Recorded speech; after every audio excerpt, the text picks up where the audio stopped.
സർക്കാരിനും മുന്നണിക്കും തലവേദനയായി മാറുകയാണ് PM ശ്രീ പദ്ധതി. പദ്ധതിയിൽ ഒപ്പുവെക്കാനുള്ള സർക്കാർ തീരുമാനത്തെ ചൊല്ലി CPIM CPI ഭിന്നത കടുക്കുകയാണ്. വിദ്യാഭ്യാസ വകുപ്പ് തീരുമാനത്തെ തുറന്നെതിർക്കുകയാണ് CPI. നാളത്തെ മന്ത്രിസഭാ യോഗത്തിൽ CPI മന്ത്രിമാർ വിയോജിപ്പ് അറിയിക്കും. എന്നാൽ CPIക്ക് വഴങ്ങേണ്ടതില്ലെന്നും കാര്യങ്ങൾ പ്രായോഗികമായി കാണണമെന്നുമുള്ള അഭിപ്രായത്തിലാണ് CPIM. സാഹചര്യം രാഷ്ട്രീയമായി അനുകൂലമാക്കാൻ UDF നേതാക്കളും ശ്രമങ്ങൾ ആരംഭിച്ചിട്ടുണ്ട്. ആദ്യം RDX റാപ്പിലേക്ക്. ദേശീയ വിദ്യാഭ്യാസ നയം നടപ്പാക്കാതെ PM ശ്രീയിൽ ഒപ്പുവെച്ച് അർഹതപ്പെട്ട തുക നേടിയെടുക്കുക എന്നതാണ് CPIMന്റെയും വിദ്യാഭ്യാസ വകുപ്പിന്റെയും ലൈൻ. ഒരു വിട്ടുവീഴ്ചയ്ക്കും തയ്യാറല്ലെന്ന അഭിപ്രായത്തിലാണ് CPI. പദ്ധതിയുടെ ഭാഗമായാൽ പൊതുവിദ്യാഭ്യാസത്തിന്റെയും സ്കൂളുകളുടെയും നിയന്ത്രണം കേന്ദ്രത്തിന് കീഴിൽ വരും. പാഠ്യപദ്ധതിയിൽ കേന്ദ്ര താൽപര്യങ്ങൾ ഉൾപ്പെടുത്തേണ്ടി വരും. അതിനാൽ യോജിച്ച സമരത്തിലൂടെയും നിയമ പോരാട്ടത്തിലൂടെയും തുക നേടിയെടുക്കുകയാണ് വേണ്ടതെന്ന വാദം ബലപ്പെടുത്തുകയാണ് CPI. മന്ത്രിസഭാ യോഗത്തിലോ മുന്നണിയിലോ ചർച്ച ചെയ്യാതെ തീരുമാനം പ്രഖ്യാപിച്ചതിലും CPIക്ക് കടുത്ത അതൃപ്തിയുണ്ട്. നാളെ ചേരുന്ന മന്ത്രിസഭാ യോഗത്തിൽ CPI മന്ത്രിമാർ വിയോജിപ്പ് അറിയിക്കും. CPI നേതൃയോഗങ്ങളും നാളെ ചേരുന്നുണ്ട്. സർക്കാരിന്റെ നയമാറ്റത്തിനെതിരെ വിമർശനമുയർന്നേക്കും. വരാനിരിക്കുന്ന ഇടതുമുന്നണി യോഗത്തിലും വിയോജിപ്പ് അറിയിക്കാനാണ് നീക്കം. പദ്ധതിയിൽ ഒപ്പിടാത്തതിനാൽ 1500 കോടിയുടെ കേന്ദ്രവിഹിതം തടഞ്ഞുവെച്ചിരിക്കുന്നതും സംഘപരിവാർ അജണ്ടയ്ക്ക് വഴങ്ങില്ലെന്ന വിവരവും CPIM യോഗത്തിൽ അറിയിക്കും. ഇടതുമുന്നണിയിലെ മറ്റ് ഘടകകക്ഷികളാകട്ടെ പരസ്യ പ്രതികരണത്തിന് തയ്യാറായിട്ടില്ല. RDX rap news Malayalam.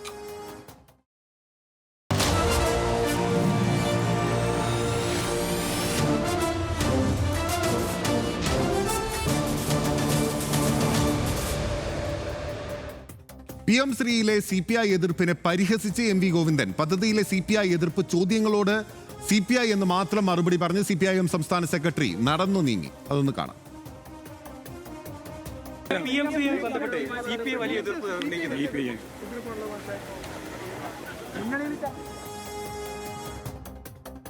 PM Shri പദ്ധതിയിൽ CPIയുടെ എതിർപ്പ് LDF ചർച്ച ചെയ്യുമെന്നാണ് CPIM general secretary MA baby പറയുന്നത്. ദേശീയ വിദ്യാഭ്യാസ നയം സംസ്ഥാനം അംഗീകരിക്കില്ല.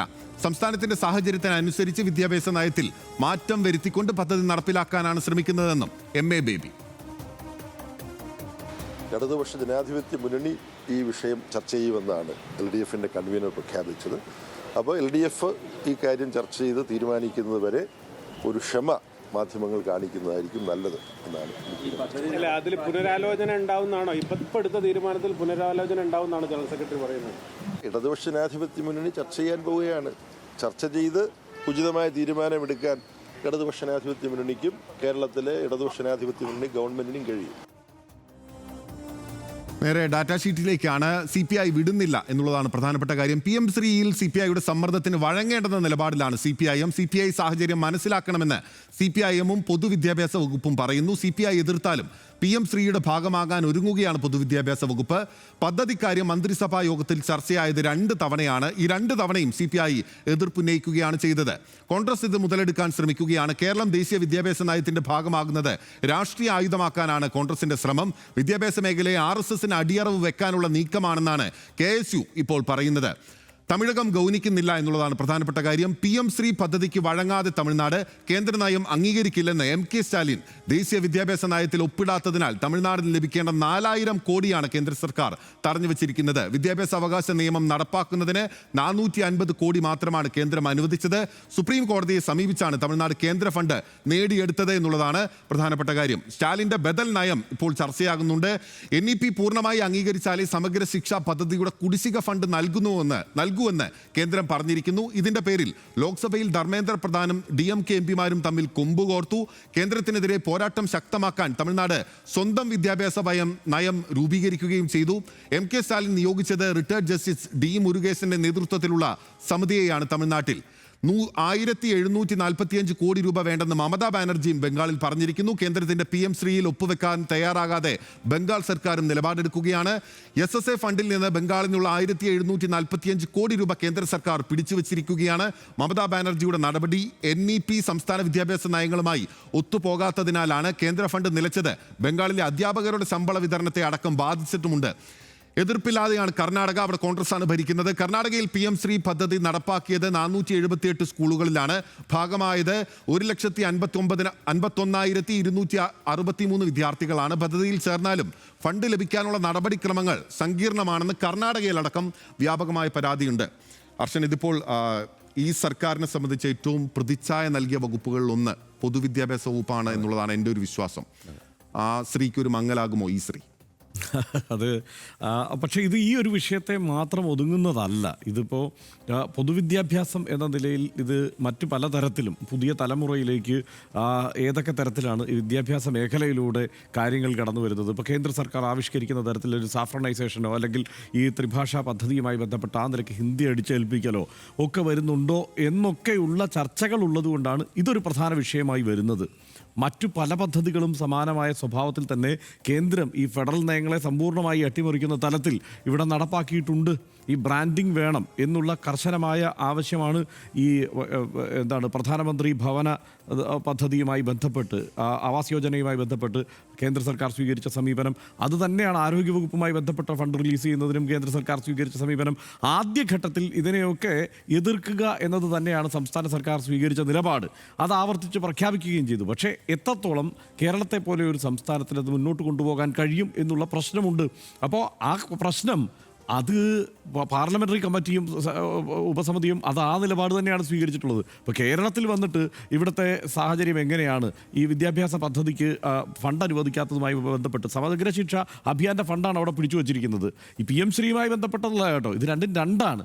പക്ഷേ ഇതിനെ രണ്ടിനെയും കൂടി കേന്ദ്ര സർക്കാർ അങ്ങ് കൂട്ടിക്കെട്ടിയിട്ട് SSIയുടെ ഫണ്ട് അനുവദിക്കാതിരിക്കുക എന്നുള്ള വിചിത്രമായ നിലപാട് കേന്ദ്ര സർക്കാർ സ്വീകരിച്ചു. ഇതിന് സമാനമായ സമീപനം തന്നെയാണ് മറ്റു വകുപ്പുകളിലെല്ലാം സ്വീകരിച്ചിട്ടുള്ളത്. ഘട്ടം ഘട്ടമായി പല കാര്യങ്ങൾക്കും സംസ്ഥാന സർക്കാരിന് വഴങ്ങേണ്ടി വന്നു, അതും വാസ്തവമാണ്. അപ്പോൾ ഇത് കേന്ദ്ര സർക്കാർ ഏതെങ്കിലും ഒരു സംസ്ഥാനത്തിന് മേൽ നടപ്പാക്കാൻ ശ്രമിച്ച് വിജയിക്കുന്ന ഒരു പദ്ധതിയല്ല. ഇന്ത്യയിലെ എല്ലാ സംസ്ഥാനങ്ങളിലും ഇത് നടപ്പാക്കാൻ ശ്രമിക്കുന്നു. പലതരത്തിൽ വിവിധ സംസ്ഥാനങ്ങൾ ഇതിനെ എതിർക്കുന്നു. ഇപ്പോൾ പശ്ചിമ ബംഗാൾ ശക്തമായി ഇതിനെ എതിർത്തുകൊണ്ടിരിക്കുകയാണ്. ഒരു കാരണവശാലും PM ശ്രീയിൽ ഒപ്പിടില്ല എന്നാണ് പറഞ്ഞത്. ഒരു ബ്ലോക്ക് അതിർത്തിയിൽ 2 സ്കൂളുകൾക്കാണ് ഈ ഫണ്ട് അനുവദിക്കുന്നത്. അപ്പോൾ അത് ഫണ്ട് അനുവദിക്കുന്നത് എന്ന് പറയുന്നത് സത്യത്തിൽ കേരളത്തെ സംബന്ധിച്ചിടത്തോളം നിസ്സാരമായ ഒരു കാര്യമാണ് എന്ന് തന്നെ നമ്മൾ പറയേണ്ടി വരും. കാരണം ഒരു സ്കൂളിന് പരമാവധി ഈ അനുവദിക്കുന്ന ഫണ്ടിൽ തന്നെ 40% കേരളത്തിൻ്റെ വിഹിതം തന്നെ ആവണം, സംസ്ഥാന വിഹിതമാകണം. അപ്പോൾ അങ്ങനെ കിട്ടിയാൽ 40%, 60-40 അത് കിട്ടിയാൽ തന്നെ ഒരു സ്കൂളിന് കിട്ടുന്ന പരമാവധി ഫണ്ട് 2 കോടി രൂപയ്ക്ക് താഴെയാണ്. പരമാവധി 2 കോടി രൂപ വരെ. അതായത് ഒരു ബ്ലോക്കിൽ 2 സ്കൂളുകൾക്കാണ് ഈ തുക ലഭിക്കുന്നത്. അപ്പോൾ ഇത് ആളുകളുടെ ഒരു ഒറ്റ വിചാരം എന്താണെന്നറിയാം, ഇതെല്ലാ സ്കൂളുകളും ഈ മട്ടിൽ നടപ്പാകുന്ന ഒരു പരിപാടി എന്നുള്ള നിലയ്ക്കാണ് പലപ്പോഴും പല ചർച്ചകളും കണ്ടത്. എന്ന് വെച്ച് കഴിഞ്ഞാൽ ഇതിനെക്കുറിച്ച് അറിയാവുന്നവരല്ല, പൊതുവെ ഇപ്പോൾ സോഷ്യൽ മീഡിയയിലൊക്കെ നടക്കുന്ന ചർച്ചകളിൽ ഈ സ്വഭാവത്തിലൊക്കെയാണ് കാര്യങ്ങൾ കണ്ടത്. പക്ഷേ അങ്ങനെയല്ല. 2 സ്കൂളിൽ ഒരു ബ്ലോക്ക് അതിർത്തിയിൽ 2 സ്കൂളുകളിൽ പരമാവധി 2 കോടി വെച്ച് അത് പരമാവധി 4 കോടി ഒരു ബ്ലോക്ക് അതിർത്തിയിലുള്ള 2 സ്കൂളുകൾക്കായി 4 കോടി കിട്ടും. അപ്പോൾ എന്താണ്, ബ്രാൻഡിങ് വേണം. PM ശ്രീ എന്നുള്ള ബ്രാൻഡിങ് അത് പ്രധാനമായും വേണം. അതുമാത്രമല്ല മറ്റു കാര്യങ്ങൾ. അപ്പോൾ അവിടെ കിട്ടുന്ന കാര്യങ്ങൾ എങ്ങനെയാണ്, ലഭ്യമാവുന്ന കാര്യങ്ങൾ എന്തൊക്കെയാണ്? അവിടെ ഇൻ്റർനെറ്റ് സൗകര്യങ്ങൾ, മറ്റേ സ്മാർട്ട് ക്ലാസ് റൂമുകൾ, ഇത്തരം പരിപാടികളൊക്കെ നടപ്പാക്കുമെന്ന് പറയുന്നു. കേരളത്തിന് ഇതിൻ്റെ പ്രശ്നം എന്താണെന്നറിയാമോ? കേരളത്തിൽ ഇത് ഓൾറെഡി ഈ സ്കൂളുകളെല്ലാം ഇതിനേക്കാൾ മികച്ച നിലവാരത്തിലേക്ക് എത്തിക്കഴിഞ്ഞതാണ്. അപ്പോൾ കേരളത്തിന് സത്യത്തിൽ ആ നിലയ്ക്ക് ഇപ്പോൾ PM ശ്രീ എന്നൊരു പദ്ധതിയുമായി ബന്ധപ്പെട്ട് ഫണ്ടിൻ്റെ ആവശ്യമില്ല, അവർ വിഭാവനം ചെയ്യുന്ന വിഷയങ്ങൾ ഇവിടെ ആവശ്യമില്ല.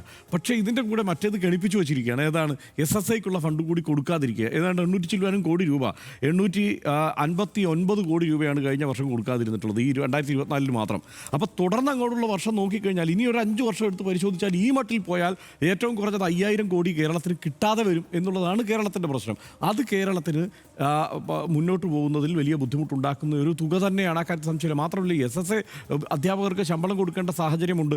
ഡൽഹിയിൽ ഇതേ സമീപനം സ്വീകരിക്കുമ്പോൾ ഡൽഹിയിൽ അധ്യാപകരുടെ ശമ്പളം മുടങ്ങുക ചെയ്തത്. അപ്പോൾ ഇങ്ങനെയൊക്കെയുള്ള സാഹചര്യം നിലനിൽക്കുമ്പോൾ സ്വാഭാവികമായും സംസ്ഥാനം വഴങ്ങുന്നതിനെക്കുറിച്ചൊക്കെ ആലോചിക്കും എന്നുള്ളതാണ് ഞാൻ മനസ്സിലാക്കുന്നത്. പക്ഷേ ഒരു കാര്യമുണ്ട്, ഈ കേന്ദ്ര വിദ്യാഭ്യാസ നയം നടപ്പാക്കില്ല എന്നുള്ള പ്രഖ്യാപിത നിലപാടിൽ നിന്ന് സംസ്ഥാന സർക്കാർ പുറകോട്ട് പോകുന്നുണ്ടോ എന്നുള്ളത് സൂക്ഷ്മമായി നോക്കേണ്ട കാര്യമാണ്. കാരണം അതിൽ ഈ പറയുന്ന പ്രശ്നങ്ങളെല്ലാം ഉണ്ട്.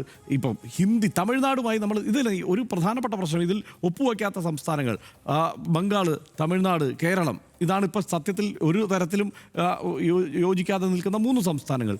ഈ 3 സംസ്ഥാനങ്ങൾക്കും കാരണങ്ങൾ വ്യത്യസ്തമാണ്. ഈ 3 സംസ്ഥാനങ്ങളുടെയും സാഹചര്യം വ്യത്യസ്തമാണ്. പശ്ചിമ ബംഗാൾ നമ്മൾ സത്യത്തിൽ അവരൊപ്പുവെക്കുന്നതായിരുന്നില്ലേ നല്ലതെന്ന് തോന്നിപ്പോകുന്ന വിദ്യാഭ്യാസ വ്യവസ്ഥയാണ് അവിടെ ഉള്ളത്. കാരണം സ്കൂളുകളുടെ അവസ്ഥ അതാണ്. നമ്മളിപ്പോൾ പശ്ചിമബംഗാൾ ഗംഭീരമായി അവിടെ നെഞ്ചു പിരിച്ച് നിൽക്കുന്നുണ്ട്, അവന്മാർ ഒപ്പുവെച്ചിട്ടില്ല എന്ന് പറയുമ്പോൾ അവിടുത്തെ സ്കൂളുകളിലും കേരളത്തിലെ സ്കൂളുകളും തമ്മിൽ താരതമ്യം ചെയ്ത് നോക്കിയാൽ, അല്ലെങ്കിൽ പഠന നിലവാരം സാക്ഷരതാ നിരക്ക് താരതമ്യം ചെയ്താൽ, സ്കൂളിൽ പഠിക്കുന്ന പിള്ളേർക്ക് 14 വയസ്സ് വരെയുള്ള പിള്ളേർക്ക് ഇത് എഴുതാനും വായിക്കാനും കണക്ക് കൂട്ടാനുമുള്ള ശേഷി നമ്മൾ പരിശോധിച്ചാൽ, ഡ്രോപ്പ് ഔട്ട് എത്രയാണെന്ന് നമ്മൾ പരിശോധിച്ചാൽ ഒക്കെ കേരളം എത്രയോ മുമ്പിലാണ്. 10-15%, 20% കേരളം പശ്ചിമ ബംഗാളിനേക്കാൾ മുന്നിലാണിത് പൊതുവിദ്യാഭ്യാസ രംഗത്ത് ഈ കാര്യങ്ങളിലെല്ലാം. മൊത്തം ഈ സ്കൂളിലേക്ക് എത്തുന്ന വിദ്യാർത്ഥികളുടെ എണ്ണം പരിശോധിച്ചാൽ ആ വ്യത്യാസം നമുക്ക് പ്രകടമായി കാണാൻ കഴിയും. 99% കേരളത്തിൽ സ്കൂളിൽ പോകുന്ന വിദ്യാർത്ഥികൾ. അപ്പോൾ ആ നിരക്ക് വെച്ച് നമ്മൾ പശ്ചിമ ബംഗാളിൽ പരിശോധിച്ചാൽ 85% അത് വന്നു നിൽക്കും എന്നുള്ളതാണ് പശ്ചിമ ബംഗാളിൻ്റെ അവസ്ഥ. 85% കടലാസിലേ ഉണ്ടാവുള്ളൂ. അതും കടലാസിലുണ്ടാവുള്ളൂ. ഡ്രോപ്പ് ഔട്ട് നിരക്ക് അതിനേക്കാൾ വളരെ കൂടുതലാണ്. അപ്പോൾ ആ അവസ്ഥയിൽ നിൽക്കുന്ന പശ്ചിമ ബംഗാൾ ശരി, ഞങ്ങൾ അത് രാഷ്ട്രീയമായ ഒരു പ്രതിരോധം തന്നെയാണ്, ആ കാര്യത്തിൽ സംശയമൊന്നുമില്ല. പക്ഷേ വിദ്യാഭ്യാസപരമായി അവിടെ വളരെ പിന്നിലാണ് എന്നുള്ളത് ഓർക്കണം. അപ്പോൾ കേരളത്തെ സംബന്ധിച്ചിടത്തോളം ഇത് ഇനി തമിഴ്നാടുമായിട്ടുള്ള കമ്പാരിസൺ നോക്കിയാലും ഈ അനുപാതത്തിൽ കേരളം തന്നെയാണ് നേരിയ തോതിൽ മുന്നിൽ നിൽക്കുന്നത്. പൊതുവിദ്യാഭ്യാസ രംഗത്ത് പൊതുവെ പരിശോധിച്ചാൽ കേരളം തന്നെയാണ് കുറേയൊക്കെ മുന്നിൽ നിൽക്കുന്നത്. എങ്കിലും തമിഴ്നാടിൻ്റെ പ്രശ്നം എന്താണ്? ഹിന്ദി അടിച്ചേൽപ്പിക്കുന്നു എന്നുള്ളതാണ്.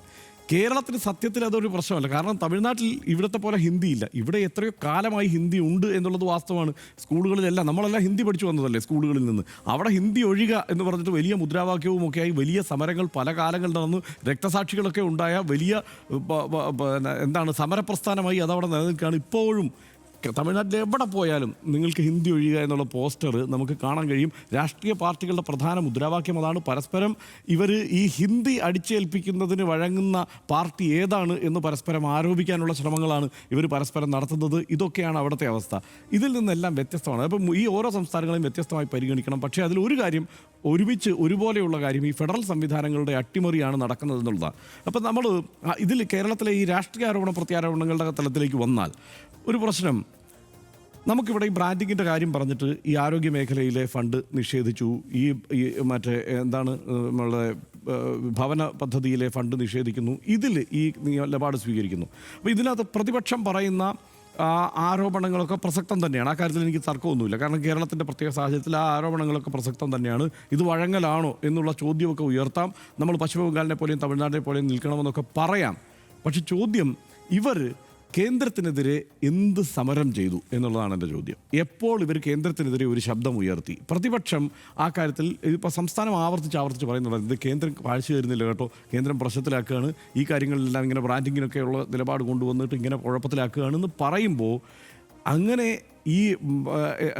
അങ്ങനെ സംസ്ഥാനം ഒരു പ്രതിസന്ധിയിലേക്ക് പോകുമ്പോൾ അതൊരു രാഷ്ട്രീയ സാധ്യതയായി മാത്രം പലപ്പോഴും പ്രതിപക്ഷം പരിഗണിച്ചു എന്നുള്ളത് എനിക്ക് കേരളത്തിലെ പ്രതിപക്ഷത്തിനെതിരെയുള്ള എൻ്റെ ആരോപണമാണ്. കാരണം ഇതിലൊരു സമരം ചെയ്തിട്ടില്ല. ഇപ്പോൾ KSU ഈ വിഷയത്തിൽ ശക്തമായി പ്രസ്താവനയൊക്കെ പലപ്പോഴും ഞാൻ കണ്ടിരുന്നു കേട്ടോ. പക്ഷേ എന്നാലും അതിൽ ശക്തമായ ഒരു നിലപാട് ഉണ്ടായിരുന്നില്ല. ഇപ്പോൾ ഇന്നിപ്പോൾ അലോഷ്യസിൻ്റെ പ്രസ്താവന ഞാൻ വായിക്കായിരുന്നു. അതിനകത്ത് എന്താണ് പറയുന്നത്?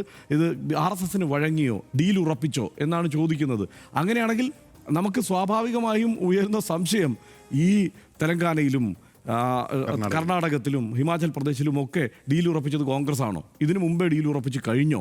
അപ്പോൾ ആ ചോദ്യം അവിടെ നിലനിൽക്കുകയാണ്. അപ്പോൾ നമ്മൾ ഈ യുക്തി കണ്ടെത്തുമ്പോൾ എൻഫോഴ്സ്മെൻറ്റ് ഡയറക്ടറേറ്റിൻ്റെ കാര്യത്തിൽ കണ്ടെത്തിയ യുക്തി പോലെ ഈ കാര്യവും കണ്ടെത്താതിരിക്കുക എന്നുള്ളതാണ്. കാരണം എൻഫോഴ്സ്മെൻറ്റ് ഡയറക്ടറേറ്റ് കേരളത്തിന് വെളിയിൽ എവിടെ പ്രതിപക്ഷ നിരയിലുള്ള അല്ലെങ്കിൽ കേന്ദ്ര സർക്കാരിന് വിരുദ്ധമായി നിലപാട് സ്വീകരിച്ച സർക്കാരുകൾക്കെതിരെ തിരിയുമ്പോഴും അതൊക്കെ എൻഫോഴ്സ്മെൻറ്റ് ഡയറക്ടറേറ്റിൻ്റെ ഭരണകൂടത്തിൻ്റെ ആക്രമണമായി വിലയിരുത്തുന്നവർ കേരളത്തിലെ എൻഫോഴ്സ്മെൻറ്റ് ഡയറക്ടറേറ്റിൻ്റെ നടപടി വരുമ്പോൾ അത് ആ നിലയ്ക്ക് വിലയിരുത്തുന്നില്ല എന്നുള്ള പ്രശ്നമുണ്ടല്ലോ.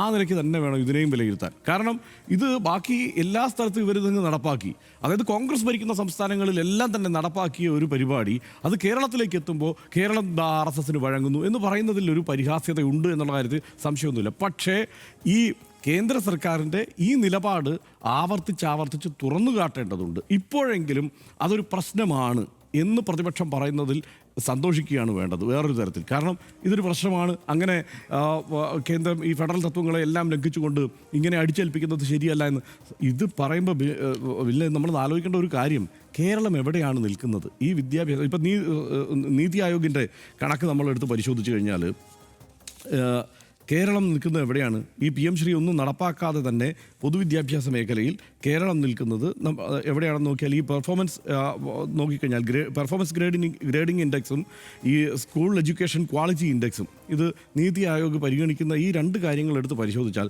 ഒന്നാമത് നിൽക്കുന്ന സംസ്ഥാനമാണ് കേരളം. അതിന് കിട്ടുന്ന 76.1%. 0.5 വരെയാണ് മുതൽ 1% വരെയാണ് കേരളത്തിലെ ഡ്രോപ്പ് ഔട്ട് നിരക്ക്. മറ്റു സംസ്ഥാനങ്ങൾ ഏതൊക്കെയാണ്? തമിഴ്നാടാണ് പിന്നിൽ നിൽക്കുന്ന അടുത്ത സംസ്ഥാനം, പിന്നെ ഗോവയാണ്, ഹിമാചൽ പ്രദേശാണ്. ഇതാണ് ഇവിടുത്തെ അവസ്ഥ. അതായത് ഈ വിദ്യാഭ്യാസ രംഗത്ത് ഇവരിതൊന്നും, കേന്ദ്ര സർക്കാർ ഈ പദ്ധതി ഒന്നും നടപ്പാക്കാതെ തന്നെ പൊതുവിദ്യാഭ്യാസ മേഖലയിൽ ഇത്രയും മികച്ച പ്രകടനം കാഴ്ചവെക്കുന്ന കേരളം അടക്കമുള്ള സംസ്ഥാനങ്ങളിലാണ് ഇത് അടിച്ചേൽപ്പിക്കാനുള്ള കേന്ദ്രത്തിൻ്റെ ശ്രമം നടക്കുന്നത്. അപ്പോൾ ഇത് തുറന്ന് കാട്ടേണ്ടതാണ്, ആവർത്തിച്ച് നമ്മൾ ചർച്ച ചെയ്ത് പോകേണ്ടതാണെന്നുള്ള കാര്യത്തിൽ സംശയമൊന്നുമില്ല. ഇക്കാര്യത്തിൽ എനിക്ക് തോന്നുന്നത് CPIയുടെ നിലപാട്, കാരണം പ്രതിപക്ഷം ഇതുവരെ ഇപ്പോൾ പ്രതിപക്ഷത്തോട് നമുക്ക് ആ നിലയ്ക്ക് അനുകൂലിക്കാൻ കഴിയില്ല. കാരണം പ്രതിപക്ഷം ഇരിക്കുന്ന പാർട്ടികൾ ഭരിക്കുന്ന സംസ്ഥാനങ്ങളിലെല്ലാം ഇത് നടപ്പാക്കി കഴിഞ്ഞതാണ്. പിന്നെ ആ പറയുന്നതിലൊരു പരിഹാസ്യതയുണ്ട്. പക്ഷേ CPIയുടെ നിലപാട്, CPI എന്ത് ചെയ്യും? CPI ഇപ്പോൾ CPIയോട് ഈ കാര്യത്തിൽ കുഴപ്പമില്ല, തരക്കേടില്ലാത്ത നിലപാടാണ്, നിങ്ങൾ ഇങ്ങ് പോരെ എന്നാണ് പ്രതിപക്ഷം ആവശ്യപ്പെടുന്നത്. എങ്ങോട്ടാണ് പോകേണ്ടത്? ഇത് ഓൾറെഡി നടപ്പാക്കി കഴിഞ്ഞ സർക്കാരുകളുടെ ഭാഗമായിട്ടുള്ള കോൺഗ്രസിൻ്റെ മുന്നണിയിലേക്ക് വരാൻ അവർ വിളിക്കുകയാണ് CPIയെ. CPI ഇവിടെ നടപ്പാക്കാൻ പറ്റില്ല എന്ന്, ഇതുവരെ നടപ്പാക്കാത്ത സംസ്ഥാനത്ത് നടപ്പാക്കാൻ പറ്റില്ല എന്ന് തർക്കിക്കുകയാണ്. ഇതാണ് എൻ്റെ ഒരു വിലയിരുത്തൽ. അതിനപ്പുറത്തുള്ള സാധ്യത എന്താണെന്ന് ബില്ലിന് തോന്നുന്നത്? ഉറപ്പായും കോൺഗ്രസിന് ഇക്കാര്യം പറയുമ്പോൾ അതിനകത്തൊരു ആത്മാർത്ഥ കുറവുണ്ട്. സ്വാഭാവികമായും കർണാടകയിൽ 472 സ്കൂളുകളോളം അത് നടപ്പാക്കി കഴിഞ്ഞിരിക്കുകയാണ്. ആ നടപ്പാക്കിയ സ്കൂളുകളിൽ തന്നെ ആ ഫണ്ട് ലഭിച്ചിട്ടില്ല എന്നുള്ളതാണ്. നമുക്കറിയാം കർണാടകയ്ക്ക് ദക്ഷിണേന്ത്യയിലെ മറ്റ് സംസ്ഥാനങ്ങളെ അപേക്ഷിച്ച് വെച്ച് നോക്കുമ്പോൾ അവിടുത്തെ നഗരങ്ങൾ വികസിച്ചിട്ടുണ്ടെങ്കിലും ഗ്രാമപ്രദേശങ്ങളുടെ അവസ്ഥയെപ്പറ്റി നമുക്കറിയാവുന്നതാണ്. അപ്പോൾ PM ശ്രീ പദ്ധതി ഉൾപ്പെടെയുള്ള സ്കൂളുകൾ, അത്തരം പ്ലാറ്റ്ഫോമുകൾ വരുന്നത് അവർക്ക് ഗുണകരമായിരിക്കും. പക്ഷേ ഇവിടെയുള്ള പ്രശ്നം എന്ന് പറയുന്നത് കോൺഗ്രസ് അതിൽ പറയുന്നതിൽ ആത്മാർത്ഥ കുറവുണ്ട്. അവരുടെ സംസ്ഥാനങ്ങളിലെല്ലാം നടപ്പാക്കി കഴിഞ്ഞു. പക്ഷേ ഇവിടെ CPI ആണ് ഏറ്റവും കൂടുതൽ പറയുന്നത്. എനിക്ക് പക്ഷേ തോന്നുന്ന ഒരു പ്രധാനപ്പെട്ട കാര്യം, ഇവിടെ CPI ചോദിക്കുന്ന ഒരു പ്രധാനപ്പെട്ട കാതലായ ചോദ്യം, നിങ്ങൾക്ക് ആശയമാണോ വലുത്, ഫണ്ടാണോ വലുത് എന്നുള്ള ഒരു പ്രധാനപ്പെട്ട ചോദ്യം നിൽക്കുന്നുണ്ട്. അതിന് CPM എങ്ങനെ മറുപടി പറയും? ആ കാര്യത്തിൽ നമുക്ക് താരതമ്യം ചെയ്യാവുന്ന പശ്ചിമ ബംഗാളിനെയാണ് കേട്ടോ. പശ്ചിമ ബംഗാൾ ആ കാര്യത്തിൽ അത് പറഞ്ഞു തന്നെയാണ് ഒരു നിലപാട് സ്വീകരിച്ച് നിൽക്കുന്നത് എന്നുള്ളത് ഉറപ്പായും. അപ്പോൾ നമുക്ക് കൺക്ലൂഡ് ചെയ്യാമെന്ന് കരുതുന്നു. RSSനെ അതിൻ്റെ രാഷ്ട്രീയത്തെയും എക്കാലത്തെയും എതിർത്തു പോന്ന രാഷ്ട്രീയ ജീവിതമാണ് വിദ്യാഭ്യാസ മന്ത്രി V ശിവൻകുട്ടിയുടേത്. 1990കളിൽ തലസ്ഥാന നഗരിയിൽ ഇടത് യുവജന പ്രസ്ഥാനത്തെ ശിവൻകുട്ടി നയിച്ചത് RSSനെ നേർക്കുനേർ നിന്ന് എതിർത്താണ്. കാര്യമായ വിവാദങ്ങളൊന്നും ഇല്ലാതെയാണ് വിദ്യാഭ്യാസ വകുപ്പിനെ കഴിഞ്ഞ 4.5 വർഷക്കാലം അദ്ദേഹം മുന്നോട്ട് കൊണ്ടുപോയത്. രണ്ടാം പിണറായി മന്ത്രിസഭയിലെ ഏറ്റവും പെർഫോമൻസ് ഉള്ള മന്ത്രിമാരിൽ ഒരാളും ഒരുപക്ഷെ V ശിവൻകുട്ടി തന്നെയായിരിക്കും. ഭരണാധികാരി എന്ന നിലയിലും രാഷ്ട്രീയ നേതാവ് എന്ന നിലയിലും V ശിവൻകുട്ടി നേരിടുന്ന ആശയ സംഘർഷഭരിതമായ ഒരു പ്രതിസന്ധിയാണ് PM ശ്രീ പദ്ധതി വിവാദം. ഫെഡറൽ മൂല്യങ്ങൾക്ക് വില കൽപ്പിക്കാത്ത യൂണിയൻ സർക്കാർ സമകാലിക ഇന്ത്യയിൽ ഉണ്ടാക്കിയ രാഷ്ട്രീയ പ്രതിസന്ധി കൂടിയാണിത്. ഒരു കൺസ്യൂമർ സംസ്ഥാനമായ കേരളത്തിന് അർഹതപ്പെട്ട ഫണ്ടുകൾ വേണ്ടെന്ന് വെച്ചുള്ള പരിപൂർണ നിസ്സഹകരണം ഒരു തരത്തിലും സാധ്യമാകില്ല. സമരത്തിൻ്റെയും പ്രക്ഷോഭത്തിൻ്റെയും വഴിയിലേക്കാണോ, നിയമയുദ്ധത്തിൻ്റെക്കാണോ, അതോ സമവായത്തിലേക്കാണോ, ഇതിനെല്ലാം ഇടയിലും തന്ത്രപരമായ മറ്റൊരു വഴിയാണോ കേരളം തെരഞ്ഞെടുക്കുക എന്ന് കാത്തിരുന്നറിയാം.